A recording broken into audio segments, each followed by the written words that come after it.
আজকে বিষয় হচ্ছে পূর্ণ সংখ্যা। পূর্ণ সংখ্যাটা কি? পূর্ণ সংখ্যা হচ্ছে সেই সমস্ত সংখ্যাকে বোঝায় যেটা যে শূন্য সহ শূন্যকে বাদ দিয়ে নয়, শূন্য সহ যত ধনাত্মক সংখ্যা আছে, যেমন 0, 1, 2, 3, 4, 5 যত ধনাত্মক সংখ্যা আছে এবং যত ঋণাত্মক সংখ্যা আছে, অর্থাৎ 0, -1, -2, -3, -4, -5 এইভাবে যত ঋণাত্মক সংখ্যা আছে শূন্য সহ যত ধনাত্মক এবং যত ঋণাত্মক। আমরা জানি শূন্য থেকে যখন বাড়ে 1, 2, 3, 4, 5 ক্রমে ক্রমে বাড়ে, তখন সেটা হচ্ছে ধনাত্মক।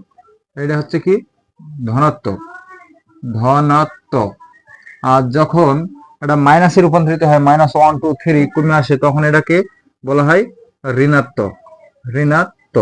তাহলে পূর্ণ সংখ্যার সংজ্ঞাটা হচ্ছে সেটাই যে শূন্য সহ সকল ধনাত্মক এবং সকল ঋণাত্মক সংখ্যাকেই পূর্ণ সংখ্যা বলে।